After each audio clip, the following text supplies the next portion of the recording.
श्री उपासनी साई वाक्सुदा भाग 3 अध्याय क्रमांक 9 शके 1845 मिती माघ वद्य 14 मंगळवार तारीख 4 मार्च सन 1924. श्री गणेशाय नमः. श्री सरस्वते नमः. श्री सच्चिदानंद सद्गुरुवे नमः. अथ 9मो अध्याय प्रारंभ.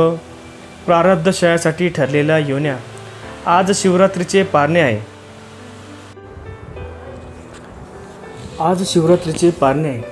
काल दिवसभर व रात्रभर उपवास झाला.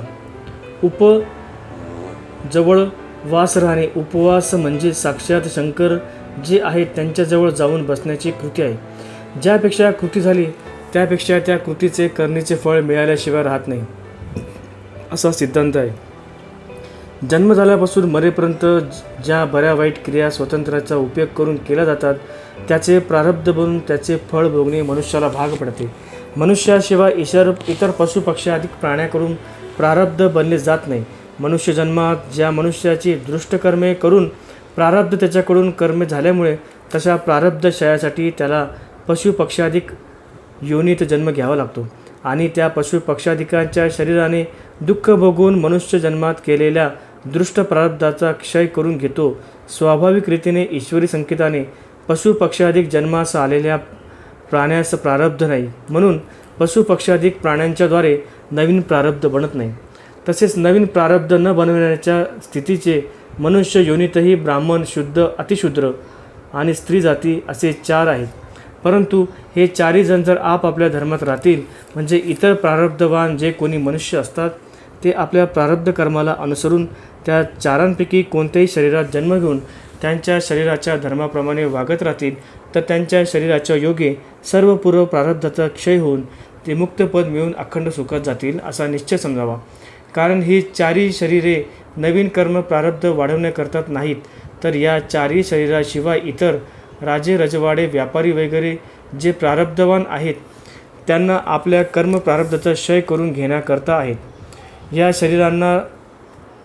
शरीरांना लावून दिलेले जे धर्म आहेत त्या धर्माचा स्वाभाविक गुणच असा आहे की त्या शरीरात असलेला जो पूर्वजन्मातील प्रारब्धवान जीव तो त्या शरीराचे असलेले स्वाभाविक गुणधर्म आहेत त्याप्रमाणे जर वागेल तर तो त्या शरीराचाच गुणाच्याद्वारे आपल्या कर्म प्रारब्धाचा क्षय करून घेऊन त्याच शरीराच्याद्वारे मुक्त पदास जात असतो हा सिद्धांत आहे. म्हणूनच ब्राह्मणाने ब्राह्मणांच्या धर्माप्रमाणे अवश्य वागले पाहिजे. त्यांच्या ब्रह्मकर्माशिवाय इतर क्रिया, कर्तृत्व, व्यवहार त्यांनी करूच नये, म्हणजे त्यांच्या ठिकाणी कोणतेही प्रारब्ध बनत नाही. आणि अशाच प्रारब्धरहित ब्राह्मणांची शरीरे राजकीय किंवा इतर प्रारब्ध बनविणाऱ्या जीवांना प्रारब्धक्षयाला व सद्गतीला उपयोगी पडतात. म्हणूनच ब्राह्मणांना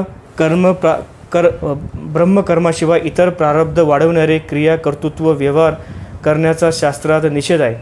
तसेच इतरांच्या ठिकाणी ईश्वरी संकेताने त्यांच्या धर्माला अनुसरून जे क्रिया, कर्तृत्व, व्यवहार आहेत त्याच व्यवहारात त्यांनी असावे, म्हणजे प्रारब्ध बनत नाही व अशाने त्यांच्यावर कोणत्याही प्रकारची जबाबदारी नसल्यामुळे ते नेहमी सुखी असतात. शेतीभातीच्या कर्मव्यवहाराला अनुसरून त्यांनी नेहमी गावाच्या रानावनातच शुद्ध हवेत असावे लागते. त्यामुळे गावातील संस्कार त्यांच्यावर होत नाही, म्हणून त्यांच्या ठिकाणी प्रारब्ध न बनण्याचा संभव असतो. इतरांनाही तसेच. स्त्री जातीच्या ठिकाणी त्यांना क्रिया, कर्तृत्व, व्यवहार पूर्वीपासून नसून स्वातंत्र्य किंवा कोणत्याही प्रकारची जबाबदारी त्यांच्यावर नसल्यामुळे त्याही प्रारब्धरहितच असतात. जे दुसऱ्यांच्या प्रारब्धक्षयाच्या उपयोगी पडणारे असे हे 4 स्वतःच स्वभावतःच ब्रह्मरूप अवस्थेत जाण्याचे अधिकारी असतात. म्हणून हे 4ही अवस्थेतील मनुष्यप्राणी इतर प्रारब्धवान मनुष्याच्या प्रारब्धक्षयाला उपयोगी पडतात आणि तेच त्यांना ब्रह्मरूप अवस्थेत नेण्याला कारणीभूत होतात. स्वतः जाणून बुजून कोणतीही क्रिया न करता ईश्वरी संकेताने अनायासे जी क्रिया केली जाते किंवा केवळ जरुरीपुरत्या शरीररक्षणापुरतात जे कर्म केले जाते त्याचेही प्रारब्ध बनत नाही. सकाम निष्काम कर्माचा परिणाम. कोणत्याही प्रारब्धक्षयाचा एक सोपा उपाय असा आहे की आपल्याला कळू लागल्यापासून नवी क्रिया, कर्तृत्व, व्यवहार करून जर नवीन प्रारब्ध बनणार नाही व पूर्वीचे जे प्रारब्ध आहे त्याप्रमाणे जे बरे वाईट भोग असतील ते भोगून त्याचा क्षय झाल्यावर तो प्रारब्धरहित होईल व नवीन क्रिया, कर्तृत्व, व्यवहार न करता जर नेहमी निष्काम सत्कर्णीलाच सत्कर्मी करीतच राहिला तर तोही पूर्व प्रारब्धापासून मुक्त होतो व अनायासेच सद्गतीला जातो. या सत्कर्माचे सकाम निष्काम असे 2 प्रकार केले जातात. सकाम बुद्धीने जे कर्म केले जाते त्या योगे प्रारब्धरहित अवस्थेचे फळ मिळत नाही. मग अर्थातच जसे कोणत्याही कर्माचे प्रारब्ध बनले जाते तसे सकाम कर्माचे फळ सत न मिळता ऐहिक सुखाच्या बाजूला उपयोगी पडणारे असे त्याचे प्रारब्ध बनते. म्हणून नेहमी ज्या क्रिया मनुष्याच्या हातातून घडतात त्यात ऐहिक सुखाचा हेतू असतो व त्या कर्माप्रमाणे त्या सुखाचे प्रारब्ध बनते.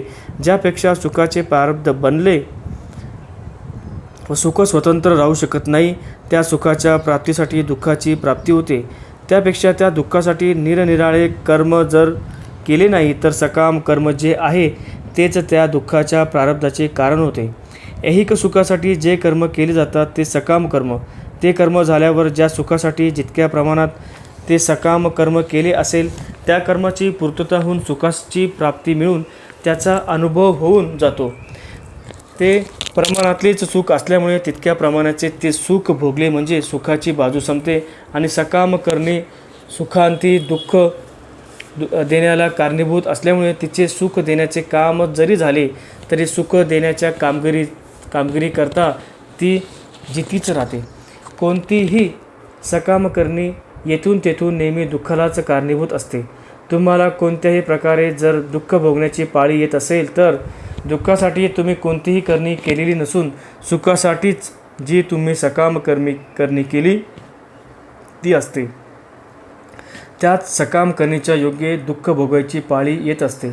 व्यवहारात कोणतीही करणी मनुष्य सुखासाठीच करतो आणि ते सुख तरी खरे नसून मानलेलेच असते.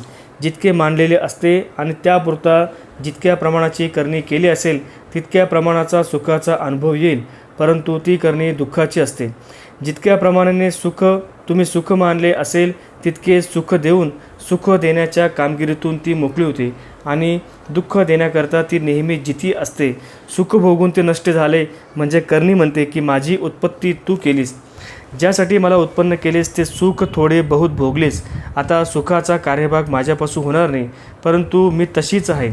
यावरून तुम्ही तिला असे विचारले की तू जिवंत आहेस तर जिती बसून काय करतेस? ती म्हणेल, काय विचारणे, मापलेल्या सुखाचे फळ तू माझ्यापासून मिळवलेस. आता माझ्यापासून बिन मापलेले दुःख उत्पन्न होईल ते तू भोग. जे मापलेले सुख होते त्या ठिकाणी त्याच्या उलट बिन मापलेले दुःख आता माझ्यापासून उत्पन्न होणार, कारण माझी उत्पत्ती दुःखासाठीच आहे. दुःखापासून म्हणून माझी कोणी मुद्दाम उत्पत्ती करणार नाही, परंतु खोट्या सुखाचे आवडे धरून जी माझी उत्पत्ती केली जाते ती वस्तुतः दुःखालाच कारण आहे. सुखासाठी मला उत्पन्न केले तरी मी बेईमान झाले नाही. मी सुख देतेच. जितक्या प्रमाणात सुख पाहिजे म्हणून माझी उत्पत्ती केली असेल ते सुख देऊन मी मोकळे होते, परंतु मरत नाही, जितीची जितीच राहते. त्यावर जीव म्हणतो, अगं तू मरत नाहीस मग अमर आहेस काय? करणी म्हणते, होय अमरच आहे. अगे जीव म्हणतो, अगे जर तू अमर आहेस तर अमरपण ज्याला आहे त्याला उत्पत्ती नसते. तू तर आमच्यापासून उत्पन्न झालीस, त्या अर्थी तू अमर नाहीस. करणी, परंतु अमर कोटपर्यंत तर उत्पत्ती करणारा जो तू जोपर्यंत जिता आहेस तोपर्यंत मी जिते आहे. तू मरशील तेव्हा मीही मरेल. असा करणीचा व जीवाचा वाद झाला. जीवाला मरण्याची हौस थोडीच असते. त्यावर करणी म्हणते, तुला जर मरण्याची हौस नाही तर मी का म्हणून मरेल? तू मला उत्पन्न केलेस, आता तुझ्याबरोबर मी पण मरेल. जीव शहाणा, तो विचार करतो की हिने आपल्यास फसविले व तिला विचारतो, काय ग तू आम्हाला फसवलेस? करणी म्हणते, तू सुखासाठी मला उत्पन्न केलेस, ती कामगिरी मी बजावली. बोलून चालून मी दुःखरूप आहे, माझी कामगिरी मी करेन. तुम्ही म्हणता मी फसवले, परंतु मी फसवले नाही. माझ्यावर व्यर्थ आळ का? तुम्हीच मला फसवले. मी शांत अवस्थेत होते. मला उत्पन्न करून दुःखरूपाने त्रास देण्याची कामगिरी तुम्ही बनवून करून दिलीच. असे होता निकाल लागला की तो जीव जो आहे तो त्या करणीला उत्पन्न करण्यास कारण झाल्यामुळे दूषित ठरला व तो करणीला शरण जाऊन म्हणाला, माझ्याकडून होऊ नये ते झाले, आता क्षमा कर. करणी म्हणते, सुखाचा आरोप करून तो माझी उत्पत्ती केली. सुखाचा आरोपच होता. ते सुख खरे नव्हते, खोटे होते. ते होऊन गेले. मी करणी मात्र जिवंत राहिले. तू मर तेव्हा मी मरेल. जीव म्हणतो, असे करू नको. करणी म्हणते, दुःखाकरता माझे पैदास आहे. सुख मानलेले होते ते देऊन टाक. जीव आता काहीतरी युक्ती काढ. करणी कोणत्याही सुखाकरता पुन्हा सकाम करणी करून मला उत्पन्न करण्याच्या भानगडीत पडू नको. आता ज्या अर्थी माझी उत्पत्ती झाली आहे त्या अर्थी जितक्या प्रमाणात सुख आहे तितके सुख भोगून घे आणि दुःखरूप फळ येईल तेव्हा तेही भोग, म्हणजे माझा क्षय होऊन मी मरेल. सकाम करणी करण्याचे हावडे उत्पन्न होऊन सकाम करणी करू लागला म्हणजे तसल्या मनुष्याला जिता समजावा आणि जिथे पण हेच सर्व दुःखाला कारणीभूत असते. केवळ जरुरीपुरत्या शरीररक्षणाचाच व्यवहार करील आणि जगापैकी उठाठेवीचे नवीन व्यवहार हावडे धरून करणार नाही तर तो जिता असून मेल्यासारखा समजावा व अशा रीतीच्या मरणाचीच जरुरी असते. अशा रीतीचा जो मेलेला तोच सर्व प्रकारच्या ऐहिक सुखाला व पारलौकिक अखंड परमेश्वरी सुखाला अधिकारी होतो. याकरता जितेपणाचा अभिमान धरून खोट्या सुखाच्या हावड्याने पुन्हा सकाम करणी करून माझी उत्पत्ती करशील तर पुन्हा तेच दुःख.